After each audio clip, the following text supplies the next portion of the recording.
en la fiesta de mi amiga, me miró a los ojos y dijo, fracasada. Así, con esa palabra sola, delante de todos. Dijo que había perdido años de su vida conmigo, que yo nunca había valido nada y que la prueba era lo que tenía puesto esa noche. La gente no sabía dónde mirar. Yo tampoco. Tenía las manos frías y la garganta cerrada, pero no me moví, no le iba a dar ese gusto. Él siguió hablando, más seguro con cada segundo, convencido de que yo seguía siendo la misma mujer que él dejó tirada. No sabía lo que estaba por pasar. Nadie en esa sala lo sabía. Pero cuando esa puerta se abrió y él entró, el silencio que cayó fue tan pesado que hasta la música pareció detenerse. Pero eso pasó 3 semanas después. Antes de esa noche, mi vida era otra cosa completamente distinta. Me levantaba a las 5 de la mañana todos los días, sin alarma, porque el cuerpo ya lo tenía aprendido. Lo primero que hacía era revisar que los dos estuvieran tapados, que no se hubieran destapado en la noche. Renata dormía hecha bolita con su oso de peluche viejo que ya no tenía ojos pero que ella no dejaba tirar. Diego dormía boca abajo con un brazo colgando de la cama, como siempre, igual que cuando era chiquito. Los veía un momento desde la puerta y eso solo ya me daba fuerzas para arrancar el día. Después venía lo demás. La cocina, el desayuno, las loncheras, la ropa doblada desde la noche anterior para no perder tiempo. A las 6:30 ya estábamos los 3 en la calle porque la ruta pasaba puntual y si la perdíamos se armaba todo. Los dejaba en la escuela, les daba un beso rápido a cada uno y me iba corriendo a tomar el camión que me llevaba al trabajo. Trabajaba en una lavandería industrial en la colonia Doctores. 8 horas parada, cargando bolsas, clasificando ropa, operando las máquinas que hacían un ruido que después de tanto tiempo ya ni escuchaba. No era el trabajo que había soñado cuando era joven, pero era un trabajo honesto y me pagaban a tiempo, que no era poca cosa. Mi jefa, la señora Hortensia, era seria pero justa. Nunca me regaló nada pero tampoco me quitó lo que era mío, y en ese punto de mi vida eso ya me parecía suficiente. El dinero alcanzaba justo. Justo para la renta, justo para la comida, justo para los útiles de la escuela cuando llegaba el mes. No sobraba nada. Había semanas en que revisaba la cuenta 3 veces esperando que los números cambiaran solos y obviamente no cambiaban. Aprendí a estirar todo, a comprar lo que estaba en oferta, a no comprarme nada a mí misma si no era estrictamente necesario. La última vez que me compré algo solo para mí había sido hacía más de un año, unos aretes baratos en el tianguis que costaron 20 pesos y que usé como si fueran de oro. Así había sido mi vida desde que César se fue. Bueno, desde que lo saqué, porque la verdad es que fui yo quien le abrió la puerta y le dije que se fuera y no volviera. No fue fácil. Fue la decisión más difícil que había tomado en mi vida hasta ese momento porque significaba quedarme sola con 2 hijos chicos, sin trabajo fijo, sin ahorros y con un miedo que no me dejaba dormir. Pero quedarse con él hubiera sido peor. Mucho peor. Eso lo supe desde el primer día que amanecí sin él en casa y respiré diferente, más despacio, sin estar esperando que algo malo pasara. Los primeros meses fueron los más duros. Renata lloraba porque preguntaba por su papá y yo no sabía qué decirle que fuera verdad y no le hiciera daño al mismo tiempo. Diego no preguntaba nada pero se quedaba callado de una manera que dolía más que cualquier pregunta. Yo cargaba con eso y con todo lo demás, con las cuentas, con la casa, con el trabajo que tuve que buscar de emergencia porque antes dependía de lo que él traía y de repente eso ya no existía. Fui saliendo adelante de a poquito. Primero el trabajo en la lavandería. Después organicé mejor los gastos. Después los niños se fueron adaptando, Renata dejó de preguntar tanto y Diego empezó a hablar más. La vida fue agarrando un ritmo que no era perfecto pero era nuestro y con eso me bastaba. Fue en ese tiempo cuando conocí a Emilio. No fue algo que yo buscara porque honestamente lo último que tenía en la cabeza era volver a involucrarme con alguien. Pero la vida no pregunta cuando estás lista. Él era amigo de un compañero del trabajo, lo vi 2 o 3 veces sin que pasara nada especial y un día simplemente empezamos a hablar y no paramos. Era diferente a todo lo que yo había conocido antes. Tranquilo, serio, de pocas palabras pero de las que sirven. Con él aprendí que no todos los hombres hablan fuerte para sentirse importantes. Tardamos en formalizarlo porque yo necesitaba estar segura, necesitaba que los niños estuvieran bien con él y que él estuviera bien con los niños, y eso no se fuerza ni se apresura. Cuando finalmente todo cayó en su lugar y decidimos casarnos, lo hicimos sin fiesta grande, sin escándalo, solo con lo necesario. César se enteró por terceras personas y no dijo nada en ese momento. Guardó silencio de una manera que yo conocía bien, esa manera suya de quedarse callado cuando estaba planeando algo. No le di importancia. Tenía una vida nueva, una familia que había construido con mis propias manos y con mucho sacrificio, y no iba a dejar que su silencio me quitara el sueño otra vez. Entonces llegó el mensaje de Lucía. Una fiesta de cumpleaños, en su casa, el siguiente sábado. Gente de confianza, decía. Solo para estar juntas un rato. No pensé que él fuera a estar ahí. No se me cruzó por la cabeza que Lucía lo hubiera invitado o que él se hubiera aparecido sin invitación. Pero así fue. Y cuando lo vi parado en medio de la sala con una copa en la mano y esa sonrisa de siempre, supe que la noche no iba a ser tranquila. Lo que no supe fue lo que estaba por pasar después. Cuando entré a la casa de Lucía esa noche, todo parecía normal. La música no estaba muy alta, había globos en la sala, un pastel sobre la mesa del comedor y un grupo de mujeres platicando cerca de la cocina. Lucía me recibió con un abrazo fuerte y me dijo que estaba guapa, que me veía bien, y yo le creí porque hacía mucho que nadie me lo decía y necesitaba escucharlo aunque fuera una vez. Me serví un refresco, saludé a las que conocía y me fui acomodando despacio en el ambiente. Por un momento pensé que la noche iba a ser tranquila, que iba a poder reírme un rato, olvidarme del cansancio de la semana y regresar a casa sintiéndome un poco más ligera. Eso era todo lo que quería. Una noche sin problemas. Una noche normal. Entonces lo vi. Estaba al fondo de la sala, cerca de la ventana, con una copa en la mano y la misma postura de siempre, esa manera suya de pararse como si el lugar donde estaba le perteneciera. Traía ropa cara, eso se notaba desde lejos. El reloj en la muñeca brillaba con la luz de la sala y él lo sabía. Por eso movía la mano de cierta manera cuando hablaba, para que se viera. Tenía el pelo diferente, más arreglado, y había subido un poco de peso, pero de ese peso que en los hombres se ve como prosperidad y en las mujeres se juzga diferente. No me vio de inmediato. Aproveché ese segundo para decidir si me quedaba o me iba. Una parte de mí quería dar la vuelta, despedirme de Lucía con cualquier pretexto y salir por esa puerta antes de que la noche se complicara. Pero otra parte, la que había madrugado sola durante años, la que había cargado bolsas en la lavandería sin quejarse, la que había sacado a 2 hijos adelante sin pedirle nada a nadie, esa parte decidió quedarse. No iba a huir de mi propio espacio por culpa de alguien que ya no tenía ningún lugar en mi vida. Me quedé. Y entonces sí me vio. Primero fue una mirada rápida, de esas que uno lanza sin querer cuando algo le llama la atención. Pero después la mirada se detuvo. La reconocí. Era la misma de siempre, la que usaba para evaluarme de arriba a abajo como si yo fuera algo que se revisa antes de decidir si vale la pena o no. Recorrió mi ropa, mis zapatos, mi bolsa. Vi el momento exacto en que algo cambió en su cara, cuando registró todo lo que vio y sacó sus conclusiones en menos de 3 segundos. Sonrió. No fue una sonrisa de saludo. Fue la sonrisa de alguien que cree que acaba de confirmar lo que siempre pensó. Se excusó con el grupo que lo rodeaba y caminó hacia donde yo estaba con esa calma exagerada que usaba cuando quería demostrar que tenía el control de todo. ¡Qué sorpresa!, dijo, como si no lo fuera. No respondí de inmediato. Lo dejé hablar porque sabía que si lo dejaba hablar iba a mostrar exactamente lo que era, sin que yo tuviera que hacer nada. Me preguntó cómo estaban los niños, si seguía trabajando en lo mismo. Cada pregunta tenía un tono que no era de interés sino de comprobación, como quien revisa que las cosas siguen exactamente donde las dejó. Hablaba despacio, midiendo cada palabra, con una sonrisa que no llegaba a los ojos. Luego empezó con lo otro. Dijo que él andaba muy bien, que el negocio estaba creciendo, que acababa de cambiar de coche y que estaba pensando en comprar un departamento en una zona que yo conocía bien porque alguna vez habíamos hablado de vivir ahí cuando todavía éramos pareja y todavía creíamos que íbamos a construir algo juntos. Lo dijo sabiendo lo que significaba. Lo dijo para que doliera y porque sabía que antes sí dolía. Sacó el celular y me mostró fotos.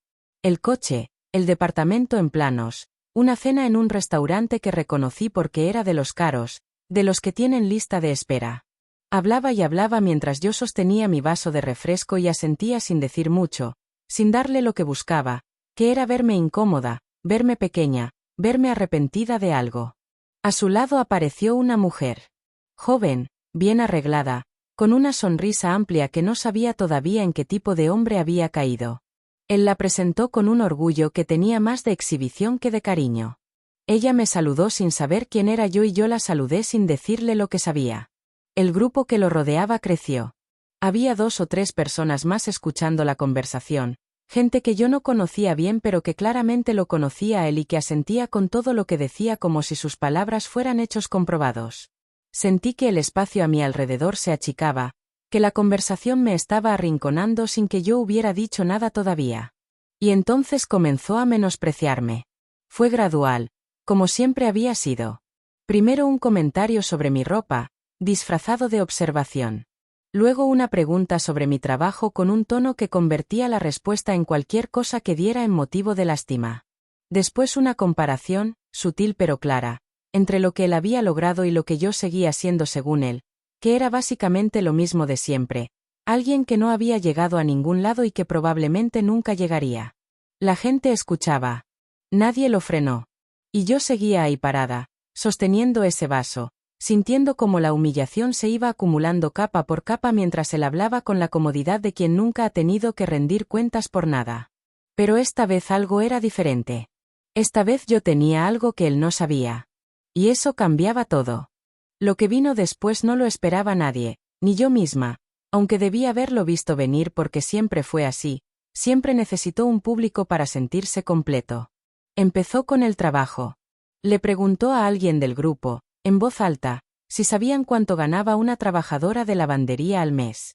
No me lo preguntó a mí directamente, se lo preguntó al aire, a nadie en particular, pero todos sabíamos a quién iba dirigido. Alguien respondió un número aproximado y él asintió despacio, con esa expresión de quien acaba de demostrar algo que ya sabía, y dijo que era admirable, que no cualquiera tenía el estómago para conformarse con tan poco durante tanto tiempo.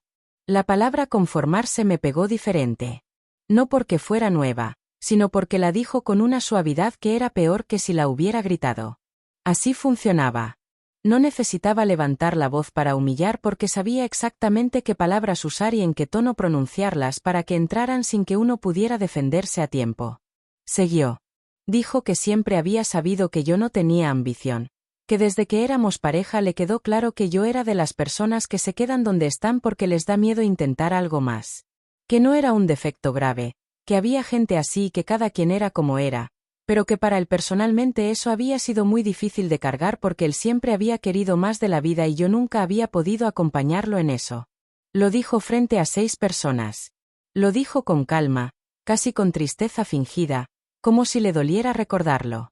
Y la gente lo escuchaba sin interrumpirlo porque hablaba bien, siempre había hablado bien, eso era lo más peligroso de él, que sonaba razonable incluso cuando estaba destruyendo a alguien. Yo no dije nada. Apreté el vaso un poco más fuerte y mantuve la cara tranquila porque sabía que si reaccionaba le daba exactamente lo que buscaba. Pero por dentro estaba sintiendo una mezcla de cosas que no sabría explicar bien, rabia sí, pero también algo parecido a la vergüenza, no porque lo que decía fuera verdad sino porque lo estaba diciendo delante de gente y la gente lo estaba escuchando y nadie decía nada y eso me hacía sentir exactamente tan pequeña como él quería que me sintiera. Entonces miró mi bolsa otra vez. La señaló con un gesto discreto, casi elegante, y le dijo a la mujer que estaba a su lado que esa bolsa la había tenido yo desde que éramos novios, que era la misma de siempre, que algunas cosas nunca cambiaban. La mujer sonrió sin saber bien qué hacer y él aprovechó ese silencio para seguir, para decir que no había nada de malo en ser sencilla, que la sencillez era una virtud, pero que había una diferencia entre ser sencilla por elección y serlo porque no quedaba de otra. Eso sí dolió. Dolió porque lo dijo mirándome a los ojos, sin apartar la vista, esperando ver el momento exacto en que me quebraba. Buscaba eso. Necesitaba verlo para sentirse completo esa noche. No se lo di. Respiré despacio por la nariz, sostuve su mirada 3 segundos y luego aparté los ojos hacia otro lado como si lo que acababa de decir no hubiera sido suficientemente interesante para merecer una respuesta. Fue lo más difícil que hice en toda la noche porque por dentro me estaba deshaciendo, pero por fuera no se movió ni un músculo de mi cara. Él no lo esperaba. Por un momento, solo un momento muy breve, vi que algo en su expresión titubeó. Pero lo recuperó rápido y siguió hablando, esta vez sobre sus planes, el departamento, un viaje que tenía pensado, como si el tema de mi ya estuviera cerrado y resuelto y no valiera más tiempo de la conversación. El grupo asentía, hacía preguntas, se reía en los momentos correctos. Yo seguía ahí parada en el borde de ese círculo, sin haber dicho prácticamente nada, sintiéndome invisible de una manera que no era accidental sino completamente intencional. Eso era lo que buscaba, reducirme a algo tan pequeño que nadie me viera, que nadie me preguntara nada, que yo simplemente existiera ahí como prueba viviente de todo lo que él decía que había dejado atrás. En algún momento Lucía se me acercó por detrás y me puso una mano en el hombro. No dijo nada, solo eso, una mano en el hombro, y en ese momento eso fue suficiente para que algo dentro de mí no terminara de romperse del todo. Le agradecí sin voltear porque si volteaba se me iba a notar todo lo que estaba aguantando y no quería que nadie lo viera, especialmente no él. Me excusé en cuanto pude. Dije que iba por algo a la cocina, salí del círculo sin prisa, sin correr, con la misma calma que había mantenido durante todo ese rato, y cuando estuve en el pasillo y ya no podía verme, solté el aire que había estado cargando desde que empezó todo. Me quedé un momento recargada contra la pared, con los ojos cerrados, escuchando su voz que seguía llegando desde la sala como si nada hubiera pasado. Pensé en irme. Pensé en agarrar mi bolsa, despedirme de Lucía con cualquier pretexto y salir a la calle y respirar aire de verdad y no volver a estar en el mismo cuarto que esa persona nunca más en mi vida. Estuve a punto. Tuve el bolso en la mano y todo. Pero entonces recordé lo que Emilio me había dicho esa mañana antes de que yo saliera. Me había dicho que si algo se ponía difícil lo llamara, que él estaba pendiente, que no estaba tan lejos. Me había dicho que no tenía que aguantar nada sola. Y recordar eso fue suficiente para que algo en mí cambiara de posición, como cuando una pieza encaja donde debe estar. Guardé el bolso. Respiré. Y regresé a la sala. Llegué a casa pasada la medianoche.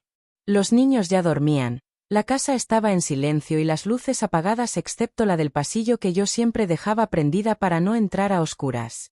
Emilio estaba despierto esperándome, sentado en el sillón con el televisor encendido sin volumen, que era su manera de quedarse despierto sin admitir que estaba esperando. Me vio la cara y no preguntó nada de inmediato. Eso era algo que yo valoraba mucho de él, que no preguntaba antes de tiempo, que sabía leer cuando uno necesitaba un momento antes de hablar. Se levantó, fue a la cocina y regresó con un vaso de agua que puso sobre la mesita sin decir nada. Se sentó a mi lado y esperó. Tardé un rato en hablar.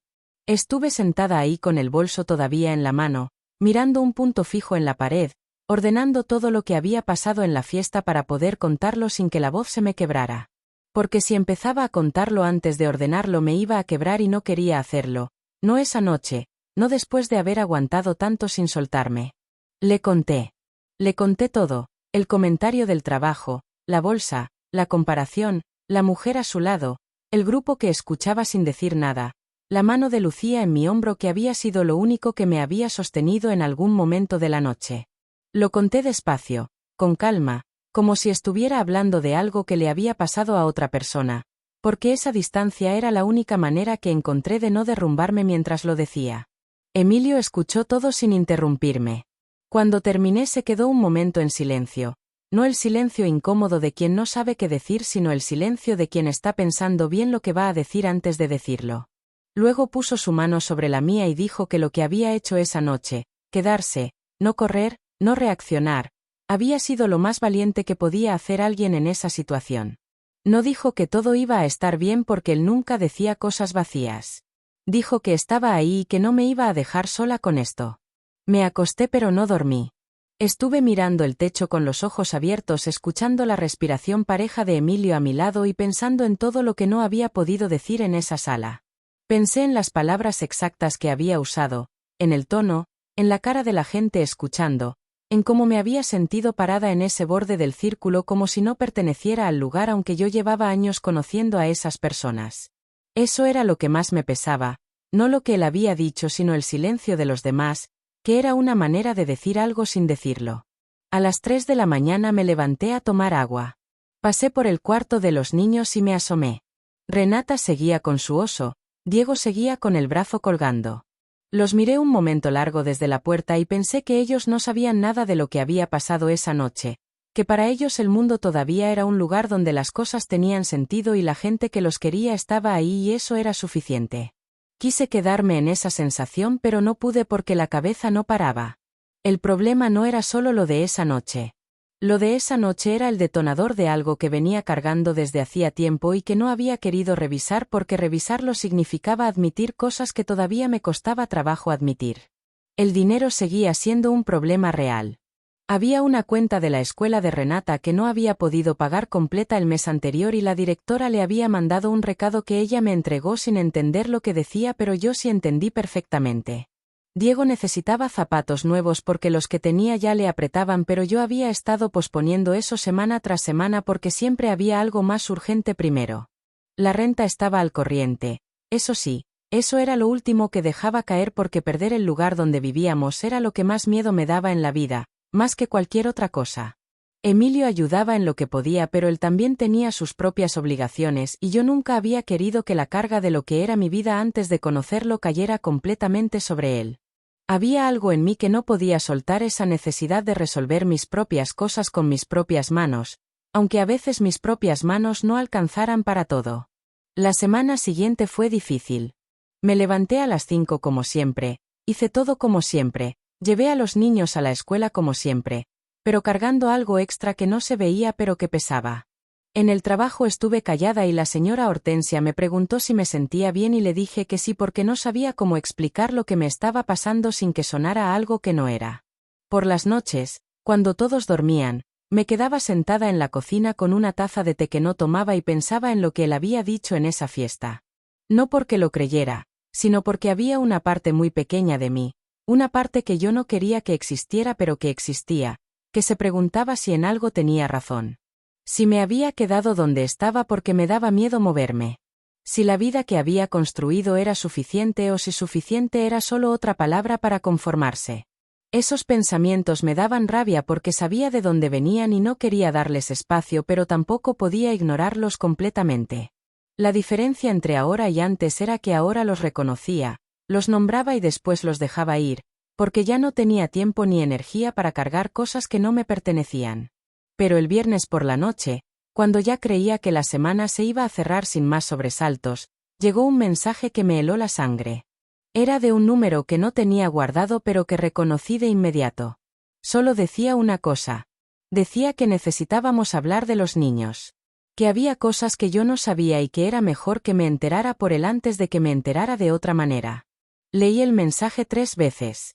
Luego apagué la pantalla y me quedé sentada en la oscuridad de la cocina sin poder moverme, sintiendo que algo que creía resuelto estaba a punto de complicarse de una manera que todavía no podía calcular. No contesté esa noche. Me quedé con el teléfono boca abajo sobre la mesa de la cocina y estuve ahí sentada un buen rato sin moverme, escuchando el silencio de la casa, el ruido lejano de la calle, la respiración de los niños que llegaba apenas desde el cuarto. Pensé en despertar a Emilio pero no quise hacerlo porque eran casi las 11 y él madrugaba más que yo y además necesitaba ordenar lo que sentía antes de poder contárselo a alguien, antes de poder ponerle palabras a algo que todavía no tenía forma clara. El mensaje seguía ahí cuando agarré el teléfono al día siguiente por la mañana. Lo releí con la cabeza más fría y seguía siendo exactamente lo mismo, esas 2 líneas cortas que decían mucho sin decir nada, que insinuaban sin explicar, que amenazaban sin amenazar directamente porque esa era su manera de hacer las cosas. Siempre había sido así, dejar las cosas a medias para que el miedo llenara los espacios que las palabras dejaban vacíos. Estuve todo el sábado cargando eso. Hice el desayuno, llevé a los niños al parque, escuché a Diego contarme algo de la escuela que normalmente me hubiera dado risa pero que ese día apenas alcancé a seguir porque una parte de mi cabeza estaba en otro lado. Renata me preguntó si me dolía algo porque decía que me veía rara y yo le dije que no, que estaba cansada nada más, y ella me creyó porque a esa edad todavía se cree todo lo que dice una madre. El domingo en la tarde, cuando los niños estaban viendo una película y Emilio había salido a resolver algo, lo llamé. No porque quisiera hablar con él sino porque necesitaba saber qué era lo que supuestamente yo no sabía, ¿Qué era eso tan importante que no podía esperar y que él había decidido guardar en 2 líneas de mensaje un viernes por la noche? Contestó al segundo timbre, como si hubiera estado esperando. Su voz sonó diferente a la de la fiesta. Sin el público, sin la copa en la mano, sin el grupo alrededor, era otra cosa. Más directo, más seco, con menos actuación. Me dijo que había estado hablando con un abogado. Que tenía entendido que yo me había vuelto a casar sin notificarle nada y que eso tenía implicaciones legales sobre la custodia de los niños que quizás yo no había considerado. Que no estaba amenazando, que solo me estaba informando porque creía que era lo correcto, pero que si yo quería evitar un proceso legal era mejor que nos sentáramos a hablar antes de que las cosas se complicaran. Me quedé en silencio un momento. Luego le pregunté de qué proceso legal estaba hablando exactamente. Y ahí fue cuando empezó a hablar de cosas que yo no esperaba, de que quería revisar el acuerdo de custodia que habíamos firmado años atrás, de que consideraba que las circunstancias habían cambiado y que eso justificaba una revisión, de que su abogado le había dicho que tenía argumentos suficientes para pedir una modificación si decidía ir por ese camino. Lo escuché hasta que terminó. Luego le dije que yo también hablaría con un abogado y colgué. Me quedé con el teléfono en la mano, sentada en el borde de la cama, sin poder procesar del todo lo que acababa de escuchar. No porque me pareciera que tenía razón, sino porque sabía lo que significaba enfrentar un proceso legal sin dinero suficiente, sin tiempo suficiente, con 2 trabajos encima y 2 hijos que necesitaban estabilidad y no más turbulencia. Sabía lo que costaba ese tipo de batallas, no en dinero solamente sino en energía, en noches de sueño, en el ánimo que uno necesita para seguir funcionando mientras todo lo demás se mueve. Cuando Emilio llegó lo encontré sentada en la misma posición. Me miró y supo de inmediato que algo había pasado. Le conté todo, la llamada, lo del abogado, lo de la custodia. Lo escuché sin interrumpirme y cuando terminé de hablar se quedó un momento pensando, con esa manera suya de procesar las cosas antes de responder que a veces me desesperaba pero que en momentos como ese agradecía profundamente. Dijo que no iba a pasar nada. Lo dijo con una calma que no era indiferencia sino certeza, y esa diferencia importaba. Dijo que al día siguiente haríamos unas llamadas, que él conocía a alguien, que no estábamos solos en esto. Y luego dijo algo que me quedó dando vueltas toda la noche. Dijo que la única razón por la que esa persona estaba moviendo todo eso ahora, después de años de no haber dicho nada, era porque algo en su vida había cambiado y ese algo lo estaba incomodando. Que los hombres como él no se mueven por los hijos sino por el ego, y que lo había movido esta vez era verme en esa fiesta y no haber encontrado lo que esperaba encontrar. Eso me hizo pensar. Me hizo pensar en la fiesta, en su cara cuando yo no reaccioné, en ese momento breve en que algo titubeó en su expresión antes de que lo recuperara. Emilio tenía razón. No era por los niños. Era por mí. Era porque yo no había reaccionado como él esperaba y eso lo había descolocado y ahora estaba buscando otra manera de recuperar algo que sentía que había perdido sin entender bien qué era. La semana siguiente fue la más pesada de todas. Me presenté con un abogado que nos recomendaron, una mujer de mediana edad con voz tranquila y mirada directa que escuchó todo el caso en 40 minutos y luego dijo que el acuerdo original estaba bien redactado y que sin pruebas concretas de cambio sustancial en las condiciones de vida de los niños, cualquier intento de modificación tenía muy poco sustento legal. Que eso no significaba que no pudiera intentarlo, sino que significaba que si lo intentaba iba a ser un proceso largo, costoso y con pocas probabilidades de éxito para él.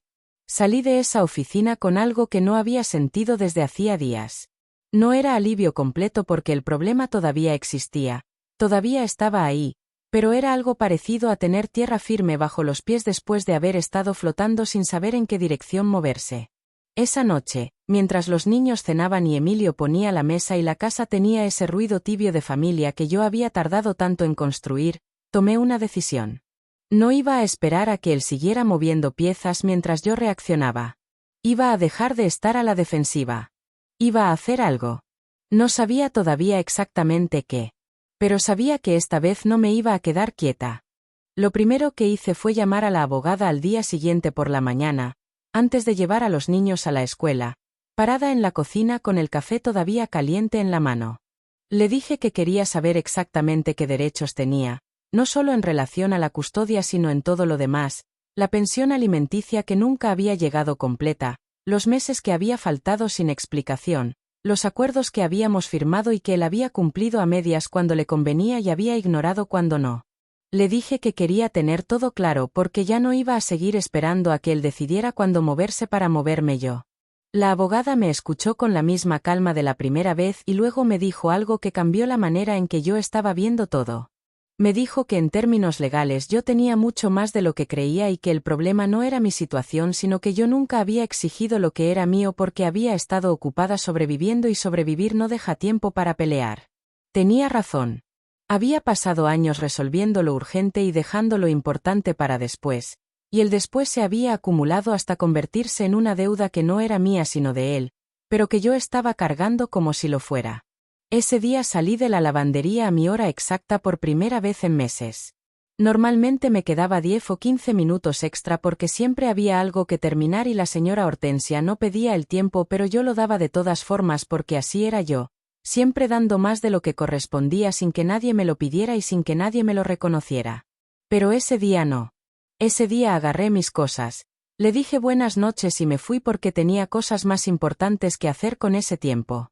Llegué a casa, ayudé a los niños con la tarea, cené con ellos, los acosté y cuando la casa quedó en silencio me senté en la mesa de la cocina con una libreta y empecé a escribir. Escribí todo lo que recordaba, fechas, montos, acuerdos incumplidos, conversaciones que había tenido y que nunca había documentado porque en ese entonces no pensaba que fueran a necesitarse algún día. Escribí durante 2 horas seguidas y cuando terminé tenía 3 páginas llenas que resumían años de cosas que yo había dejado pasar porque me parecía más fácil seguir que parar a exigir. Emilio se asomó a la cocina en algún momento, vio la libreta, vio mi cara y no dijo nada. Solo puso una mano en mi hombro un segundo y se fue a dormir. Eso era suficiente. No necesitaba que me dijera qué hacer ni que me diera ánimos como si yo no los tuviera. Solo necesitaba saber que estaba ahí y eso ya lo sabía. Los días siguientes los usé bien. Hablé con la abogada 2 veces más. Reuní documentos que tenía guardados en una carpeta que casi nunca abría porque abrirla significaba revisar una época que prefería no recordar. Conseguí comprobantes, números, fechas.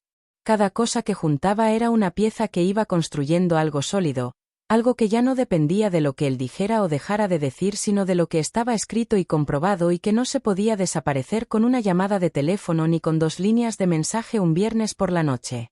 También hablé con Lucía. Le conté lo que estaba pasando, no todo pero sí lo suficiente, y ella me escuchó con una atención que me agradeció mucho porque a veces uno necesita contarle las cosas a alguien que no esté tan adentro del problema como para perder la perspectiva. Lucía me dijo que lamentaba lo que había pasado en su fiesta, que no había invitado a César, que él se había aparecido con alguien que sí estaba invitado y que ella no había sabido cómo manejarlo sin armar un escándalo. Le dije que no tenía nada que reprocharle, que lo que había pasado esa noche en el fondo había sido necesario aunque en el momento no lo pareciera. Y era verdad. Si esa noche no hubiera pasado lo que pasó, yo no estaría haciendo lo que estaba haciendo ahora. A veces las cosas más difíciles son las que te mueven de donde llevas demasiado tiempo parada sin darte cuenta de que llevas demasiado tiempo parada. La abogada me dijo que teníamos 2 caminos. El primero era esperar a que él presentara algo formal y responder desde ahí, que era lo más común pero que nos ponía en posición reactiva. El segundo era adelantarnos, documentar todo lo que teníamos y presentar nosotras primero una solicitud de revisión del acuerdo alimenticio, que llevaba años desactualizado y que legalmente tenía derecho a exigir que se ajustara a la situación actual. Eso nos ponía en posición activa, nos daba control sobre los tiempos y le quitaba a él la ventaja de ser quien movía las piezas primero. No dudé. Le dije que fuéramos por el segundo camino. Firmé los papeles un jueves por la tarde, sentada en una silla frente al escritorio de la abogada, con una pluma que ella me prestó y que tenía el logo de su despacho en el costado. Firmé despacio, leyendo lo que firmaba, algo que antes no siempre hacía porque confiaba demasiado en que las cosas saldrían bien o porque tenía miedo de entender lo que estaba firmando y que eso me obligara a enfrentar algo para lo que no me sentía lista. Esa tarde lo leí todo. Y firmé sabiendo exactamente lo que estaba haciendo. Cuando salí a la calle era de tarde, el cielo estaba anaranjado y había un viento suave que me movió el pelo. Me quedé un momento parada en la banqueta antes de caminar hacia la parada del camión y pensé que hacía mucho tiempo que no me sentía así, con esa sensación específica de haber hecho algo que valía la pena, algo que iba a importar, algo que no era solo sobrevivir sino moverse hacia algo concreto con intención y con claridad. No sabía cómo iba a reaccionar cuando se enterara.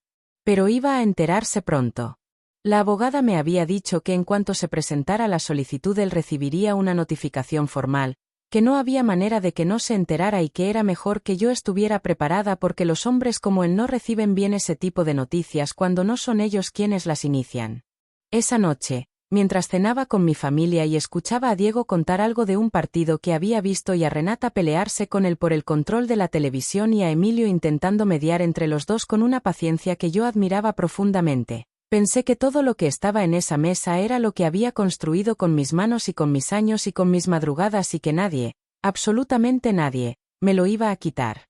La notificación le llegó un martes. Lo supe porque el miércoles por la mañana, cuando todavía estaba en la lavandería clasificando ropa del turno de la noche anterior, mi teléfono empezó a vibrar con una insistencia que no era normal. 3 llamadas seguidas del mismo número, sin dejar mensaje, sin esperar respuesta, solo llamando y colgando y volviendo a llamar como si la repetición fuera a cambiar algo. No contesté. No porque tuviera miedo sino porque estaba trabajando y porque la abogada me había dicho claramente que cualquier comunicación directa entre nosotros a partir de ese momento era mejor evitarla, que si tenía algo que decir que lo dijera a través de los canales correctos y que yo hiciera lo mismo. Eso me lo había repetido 2 veces y yo lo había anotado en la misma libreta donde había escrito todo lo demás porque sabía que en un momento de presión era fácil olvidar lo que uno sabe y actuar desde lo que siente. A la hora del almuerzo tenía 4 mensajes. Los leí todos de una vez, parada junto a la máquina que seguía funcionando a mis espaldas con ese ruido constante que ya no escuchaba. El primero decía que no podía creer lo que había hecho, que eso era una traición, que él había querido resolver las cosas de manera civilizada y que yo había respondido metiéndole un abogado encima sin avisarle. El segundo decía que se iba a arrepentir.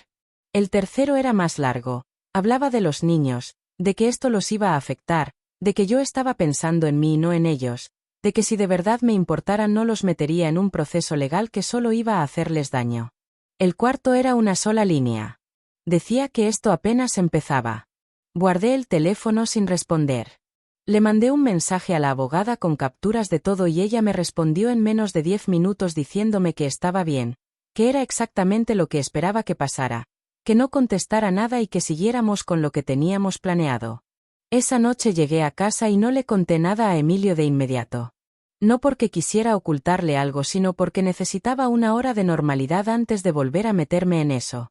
Cené con los niños, los ayudé a bañarse, les leí algo a Renata que últimamente había agarrado el hábito de pedirme que le leyera antes de dormir y que yo no quería romper porque eran 10 minutos en que ella se quedaba completamente quieta y me miraba como cuando era más chica y eso no tenía precio.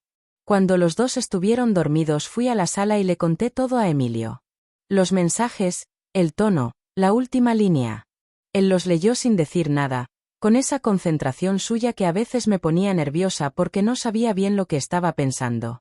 Cuando terminó de leer levantó la vista y me dijo que ese hombre estaba actuando desde el pánico, no desde la seguridad, y que esa diferencia era importante. Que alguien que tiene el control no manda 4 mensajes seguidos en un día. Que alguien que tiene el control espera.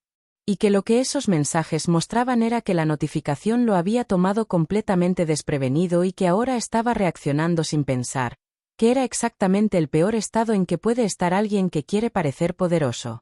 Tenía razón y yo lo sabía, pero escucharlo decirlo en voz alta me ayudó a acomodarlo mejor en la cabeza. Lo que vino después fue más complicado. 2 días más tarde me llamó desde un número diferente, uno que yo no tenía registrado. Y esa vez sí contesté por error porque pensé que podía ser algo relacionado con los niños o con el trabajo. Cuando escuché su voz ya era tarde para colgar sin que pareciera una huida y en ese momento no quería darle esa satisfacción. Habló durante casi 10 minutos sin dejarme decir mucho. Cambió completamente el tono, ya no era el de los mensajes, ahora era conciliador, casi amable, con esa voz que usaba cuando quería convencer a alguien de algo y que yo había aprendido a reconocer años atrás aunque me había costado más tiempo del que me gustaba admitir. Dijo que los dos habían empezado esto con el pie izquierdo, que él había cometido errores, que reconocía que la fiesta no había sido el mejor momento ni el mejor lugar para decir lo que dijo, que estaba dispuesto a sentarse a hablar si yo retiraba la solicitud y empezábamos de nuevo desde un lugar más tranquilo. No dije nada durante un momento. Luego le pregunté si estaba grabando la llamada. Se quedó en silencio. Le dije que yo sí lo estaba haciendo y que si tenía algo más que decir podía decírselo a la abogada. Y colgué. Me temblaban un poco las manos cuando bajé el teléfono. No de miedo sino de adrenalina, de esa sensación física que queda en el cuerpo después de hacer algo que uno sabe que era lo correcto pero que costó trabajo hacer de todas formas. Respiré despacio 3 veces como había aprendido a hacer cuando el cuerpo se me aceleraba y no quería que se notara. La abogada me llamó esa misma tarde. Le había llegado una comunicación del abogado del proponiendo una reunión para explorar un acuerdo sin necesidad de continuar el proceso. Me explicó lo que eso significaba en términos legales y lo que no significaba, y me preguntó cómo quería proceder. Le dije que siguiéramos adelante, que no iba a retirar nada ni a negociar desde la presión sino desde la información, y que si él quería llegar a un acuerdo que lo hiciera a través de los canales que ya estaban abiertos y en los términos que correspondían legalmente. Hubo 2 días más de silencio después de eso. Un silencio diferente al de antes, no el silencio vacío de cuando uno no sabe qué está pasando sino el silencio tenso de cuando todos saben lo que está pasando y están midiendo el siguiente movimiento. Yo usé esos días para seguir juntando información, para hablar con la abogada, para mantener la rutina con los niños porque ellos no podían pagar el precio de algo en lo que no tenían ninguna responsabilidad. Y luego, cuando ya creía que el silencio iba a durar un poco más, llegó algo que no esperaba. Algo que venía de un lado completamente diferente y que iba a complicar todo de una manera que ninguno de los dos había calculado. Lo que llegó no fue otro mensaje ni otra llamada. Fue algo peor.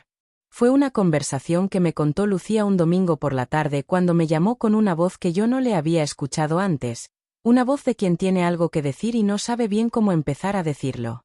Le dije que hablara, que lo que fuera podía escucharlo, y entonces me contó que había estado en una reunión con unas amigas comunes 2 días antes y que en algún momento de la noche el tema de mí había salido, no porque alguien lo buscara sino porque una de las que estaban ahí lo había traído, una mujer que yo conocía de vista, que había estado en la fiesta de cumpleaños y que aparentemente había tenido una conversación con César en algún momento de esas semanas.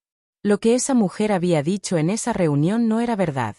Era una versión de mi historia que tenía algunos datos reales mezclados con cosas que nunca habían pasado, construida de una manera tan específica que era imposible que fuera accidental.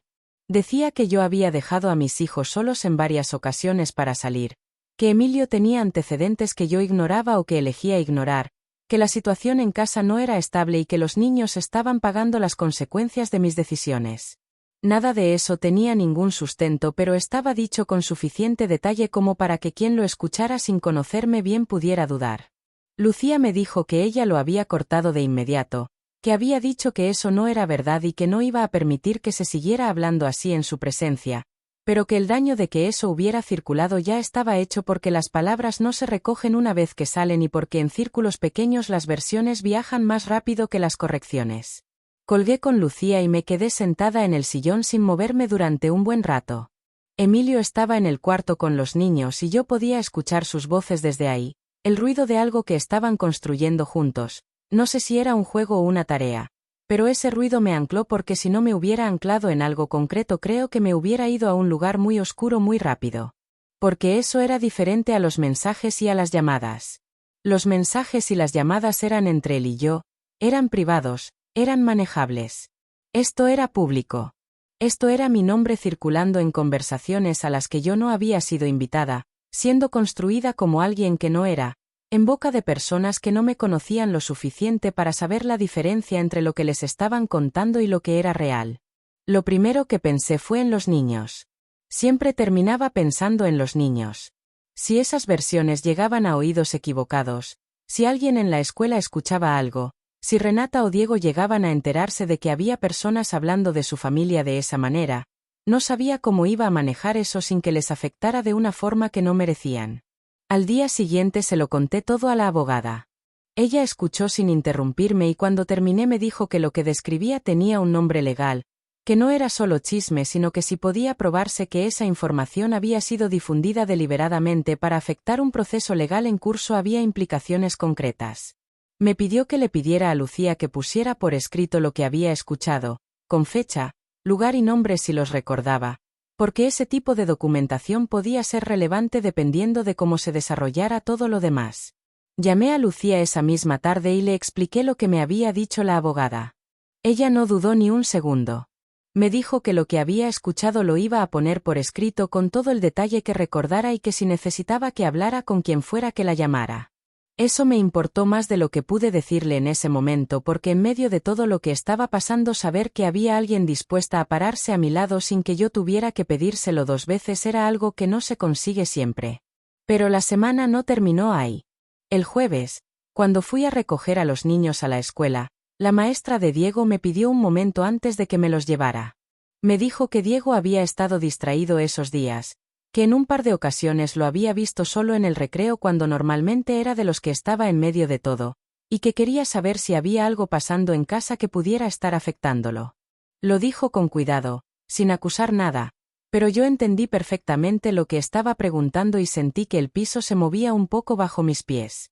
Le dije que habíamos tenido una situación familiar complicada pero que estábamos manejándola, que yo estaba pendiente de los dos y que si ella notaba algo más me avisara de inmediato.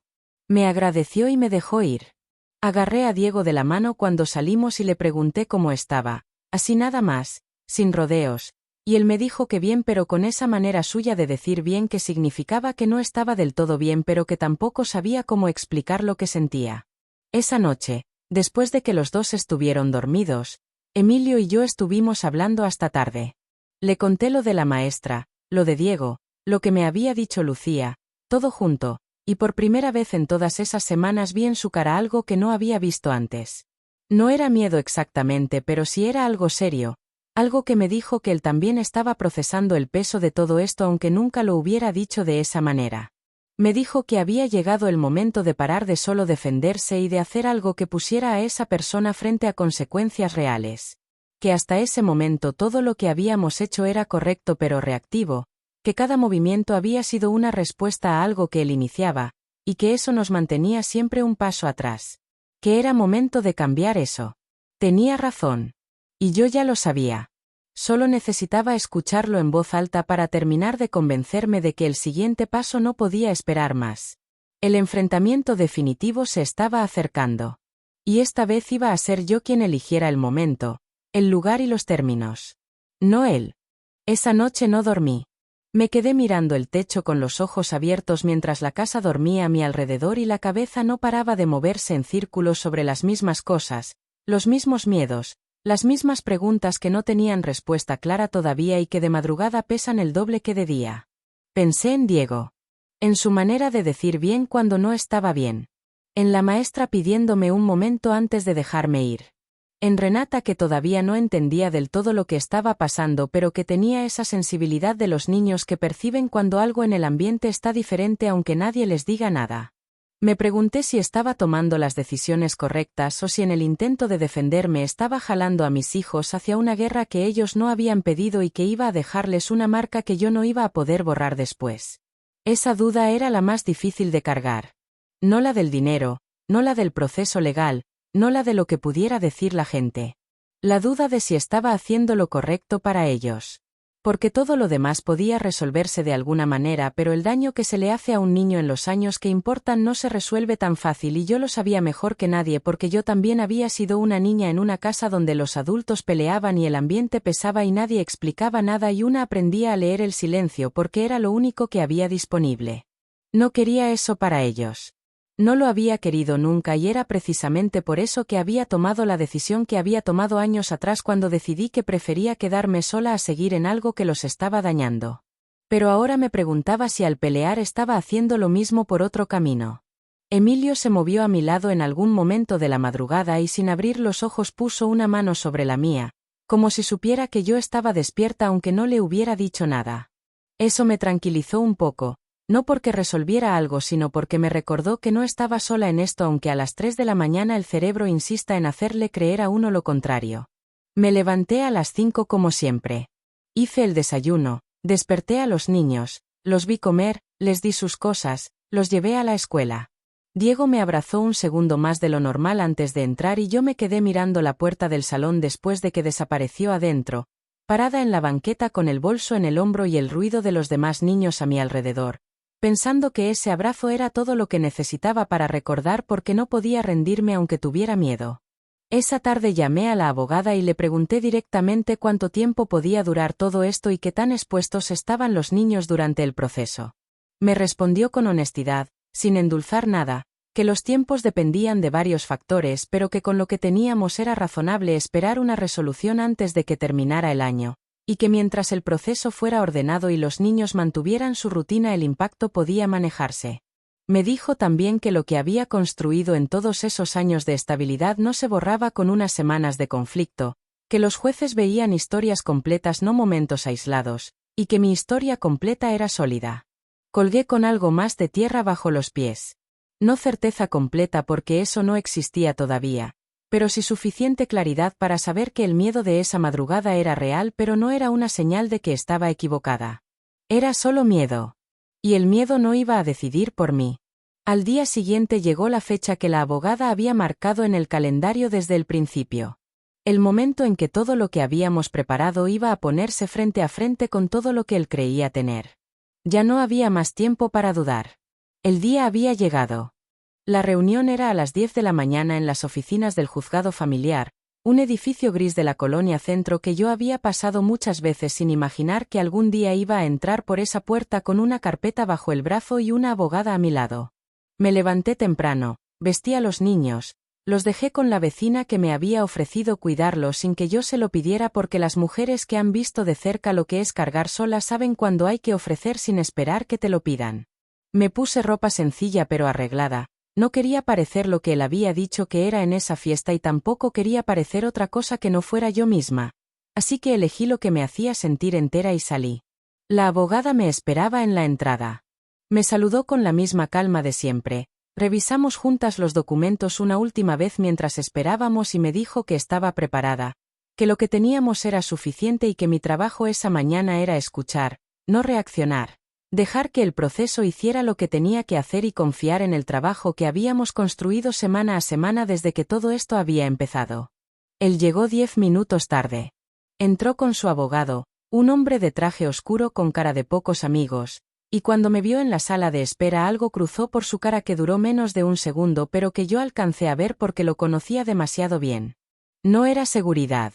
Era la misma expresión de la fiesta cuando yo no reaccioné como esperaba. Ese momento breve en que algo no calculado lo descolocaba antes de que pudiera recuperar la compostura. Nos sentamos en lados opuestos de una mesa larga frente a una mediadora del juzgado que tenía voz tranquila y mirada que no se movía fácil. Explicó el procedimiento, los tiempos, los turnos para hablar, y luego abrió el espacio para que cada parte presentara su posición. Su abogado habló primero. Presentó argumentos sobre cambio de circunstancias, sobre la convivencia, sobre supuestas inconsistencias en el ambiente del hogar. Habló bien, era claro que era un abogado con experiencia, pero mientras lo escuchaba yo notaba que los argumentos eran generales, que no había documentación específica detrás de nada de lo que decía, que era una construcción que sonaba sólida pero que por dentro no tenía el peso suficiente para sostenerse cuando se le pusiera algo concreto enfrente. Entonces habló la abogada. Y ahí cambió todo. Presentó fechas. Presentó montos. Presentó los registros de los pagos que habían faltado, los meses sin cobertura, los acuerdos firmados y los incumplimientos documentados uno por uno. Presentó la constancia de la maestra sobre el rendimiento estable de los niños durante años. Presentó el historial laboral, la renta pagada, la rutina escolar, todo lo que yo había construido calladamente sin que nadie lo registrara porque nadie te pide que documentes lo que haces bien, solo lo que haces mal. La mediadora leía cada documento con atención. Él, al otro lado de la mesa, había dejado de mirarme directamente. Su abogado le decía algo en voz baja de vez en cuando y él asentía pero con menos convicción que al principio, con esa rigidez en la mandíbula que yo reconocía como la señal de que algo no estaba saliendo como esperaba. Cuando la abogada terminó de presentar todo hubo un silencio en la sala que duró lo suficiente para que todos sintieran su peso. La mediadora revisó los últimos papeles, levantó la vista y dijo que con base en lo presentado la solicitud de revisión del acuerdo alimenticio tenía fundamento suficiente para proceder y que el incumplimiento documentado de los acuerdos previos era un elemento que el juzgado iba a considerar con seriedad en la resolución final. Lo miré en ese momento. No para restregárselo, no para sonreírle, solo para verlo. Y lo que vi fue a un hombre que había llegado ahí convencido de que iba a ganar y que en algún punto de esa mañana había entendido que no era así. No dijo nada. Apartó la vista primero. Salí del edificio al mediodía con el sol dándome en la cara y la abogada a mi lado diciéndome que había salido muy bien, que el proceso iba a continuar pero que la dirección estaba clara. Le agradecí de una manera que no supe expresar del todo con palabras, pero que creo que ella entendió porque sonrió de una forma diferente a como sonreía normalmente, más personal, menos profesional, como quien sabe que lo que acaba de pasar no era solo un caso más. Caminé hacia la parada del camión pensando que esa mañana había entrado a ese edificio con miedo y estaba saliendo con algo que todavía no sabía nombrar bien pero que se parecía mucho a la dignidad. La resolución llegó un jueves por la tarde, en un correo que la abogada me reenvió con una sola línea antes del documento adjunto. La línea decía, salió bien. Así, sin más. 2 palabras que cargaban todo lo que habían costado. Abrí el documento sentada en la mesa de la cocina, con el teléfono en la mano y el ruido de los niños llegando desde el cuarto. Lo leí despacio, párrafo por párrafo, sin saltarme nada, porque esta vez quería entender cada palabra de lo que estaba firmado a mi favor. El juzgado había resuelto a favor de la revisión del acuerdo alimenticio. Los montos se ajustaban a lo que correspondía legalmente con base en los ingresos actuales documentados. Los incumplimientos previos quedaban registrados en el expediente. Y la solicitud que él había presentado sobre custodia había sido desestimada por falta de elementos suficientes para justificar una modificación al acuerdo vigente. Desestimada. Leí esa palabra 3 veces. Todo lo que había construido durante semanas, cada documento, cada fecha, cada comprobante que había sacado de esa carpeta que casi nunca abría, había servido. No había sido en vano. No había sido exagerado ni innecesario ni producto del miedo, sino exactamente lo que necesitaba ser, evidencia sólida de una vida construida con cuidado y con esfuerzo y con una constancia que nadie había registrado porque nadie te pide que registres lo que haces bien. Llamé a la abogada para agradecerle y ella me dijo que el mérito era mío, que ella solo había ordenado lo que yo ya tenía, que una resolución como esa no se construye en un despacho sino en los años de trabajo callado que una mujer hace sin que nadie la vea. Eso me costó no quebrarme mientras lo escuchaba porque era exactamente eso. Años de trabajo callado que de repente alguien nombraba en voz alta y que al ser nombrados se volvían reales de una manera diferente. Esa tarde fui por los niños a la escuela como cualquier día. Diego salió corriendo como siempre. Renata salió platicando con una amiga y se despidió de ella 3 veces antes de caminar hacia mí, que era su manera. Los agarré a los 2 de la mano y caminamos hacia la parada del camión y ninguno de los 2 sabía lo que había pasado esa mañana y yo no les dije nada todavía porque quería guardarlo un momento más, tenerlo solo para mí un rato antes de que se volviera una conversación. Esa noche Emilio llegó a casa con flores.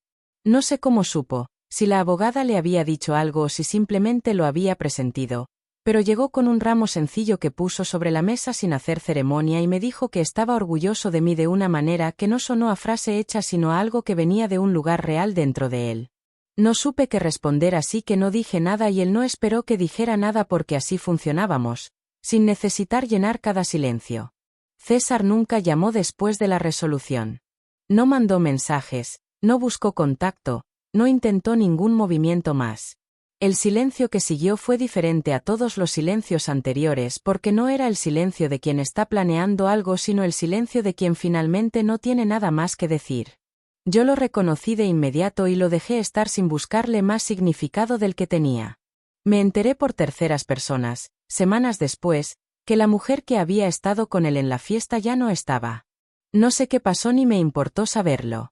Lo que sí supe fue que el negocio del que tanto había presumido esa noche tenía problemas que él no había mencionado y que la imagen que había construido frente a todos en esa sala tenía mucho más de actuación que de realidad. Eso no me dio satisfacción exactamente, o quizás sí un poco, pero sobre todo me confirmó algo que en el fondo ya sabía, que las personas que necesitan humillar a otros para sentirse grandes casi nunca son tan grandes como quieren parecer. La vida que él había señalado esa noche como prueba de mi fracaso, mi bolsa vieja, mis zapatos sin marca, mi trabajo en la lavandería, era la misma vida que había quedado en pie cuando todo lo suyo empezó a tambalearse. Y eso decía más de las dos vidas que cualquier cosa que hubiera dicho en esa fiesta. Recuperé mi dignidad esa tarde en que salí del juzgado con el sol en la cara. Pero la verdad es que nunca la había perdido. Solo había dejado que alguien me convenciera por un momento de que sí, y eso nunca iba a volver a pasar. Pasaron 3 meses desde esa resolución y la vida siguió, como siempre sigue, sin pausas ni ceremonias, solo el día siguiente y el que viene después y el que viene después de ese.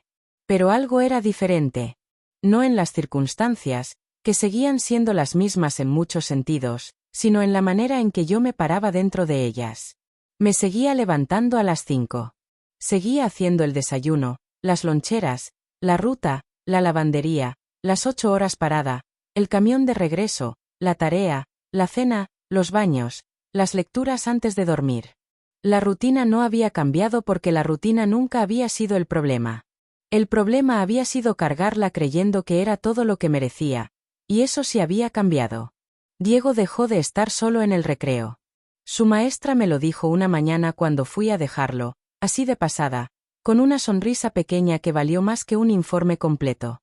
Renata cumplió años ese mes y me pidió una fiesta con sus amigas, solo con sus amigas, sin adultos metidos en todo, que decía ella, y yo le hice esa fiesta en la sala de la casa con globos de colores y música que yo no conocía y me quedé en la cocina preparando cosas mientras las escuchaba reír y ese ruido fue el mejor sonido que escuché en todo el año. El primer pago llegó puntual. No era una cantidad que cambiara la vida de un golpe, pero era lo que correspondía y llegó en la fecha que correspondía y eso, que para muchos hubiera sido lo mínimo, para mí fue la confirmación de que las cosas podían funcionar cuando había consecuencias reales detrás de los acuerdos. Usé una parte en los zapatos de Diego que llevaban meses esperando. Los compramos juntos un sábado por la mañana y él los eligió él solo y salió de la tienda con una seguridad en el paso que me hizo reír y que guardé en algún lugar adentro donde guardo las cosas que no quiero olvidar. Emilio y yo salimos a cenar solos una noche, algo que no habíamos hecho en mucho tiempo porque siempre había algo más urgente o más importante o simplemente más pesado que atender primero. Pedimos lo que quisimos sin revisar 2 veces el precio. Hablamos de cosas que no tenían nada que ver con abogados ni documentos ni procesos, nos reímos de algo que ya no recuerdo bien pero que en el momento fue suficiente para que yo pensara que esto, exactamente esto, era lo que había estado defendiendo todo ese tiempo. Lucía me invitó a tomar café una tarde entre semana. Fuimos a un lugar cerca de su casa, pedimos 2 americanos y estuvimos platicando casi 2 horas sin que ninguna de las dos lo planeara. En algún momento me dijo que me veía diferente, que no sabía explicar bien en qué pero que había algo en mi cara que antes no estaba. No le respondí de inmediato porque estuve pensando en qué era eso que ella estaba viendo y creo que lo que veía era simplemente que yo ya no estaba cargando algo que no era mío. Que los años en que había permitido que la opinión de alguien que me lastimaba tuviera más peso que mi propio criterio se habían terminado y eso, cuando por fin pasa, se nota aunque uno no lo nombre. En el trabajo la señora Hortensia me ofreció un turno con más responsabilidad y mejor pago. Me dijo que llevaba tiempo observándome, que era de las personas que hacen bien lo que hacen sin necesitar que nadie esté encima, y que eso en su negocio valía. Acepté sin dudar porque aprendí que decir sí a lo que uno merece no es arrogancia sino simplemente dejar de decir que no por costumbre. Una noche, cuando los niños ya dormían y Emilio leía en el cuarto y la casa tenía ese silencio tibio que ya reconocía como mío, me senté en la cocina con una taza de té que esta vez sí me tomé completa. Pensé en la fiesta de Lucía, en esa sala, en la palabra que él había lanzado al aire esperando verme caer. Pensé en cómo me había sentido parada ahí con las manos frías y la garganta cerrada y las ganas de desaparecer. Y pensé en lo que había pasado después, cada decisión, cada firma, cada madrugada en que no dormí pero tampoco me rendí. No le guardaba rencor. No porque lo que hizo estuviera bien sino porque cargar rencor era seguir dándole espacio dentro de una vida en la que ya no tenía ningún lugar. Lo había sacado de ahí con la misma energía con que había sacado todo lo que no me servía, despacio, sin drama, con la certeza de quien sabe que el espacio que se libera siempre lo ocupa algo mejor. Me terminé el té. Apagué la luz de la cocina y caminé hacia el cuarto. Y antes de acostarme me asomé un momento al cuarto de los niños, Como siempre, como cada noche desde que eran chiquitos. Renata con su oso. Diego con el brazo colgando. Cerré la puerta despacio y pensé que una mujer puede perder muchas cosas en la vida. Puede perder el tiempo, puede perder la calma, puede perder incluso el camino por un rato, pero mientras no pierda la certeza de lo que vale, siempre va a encontrar la manera de volver.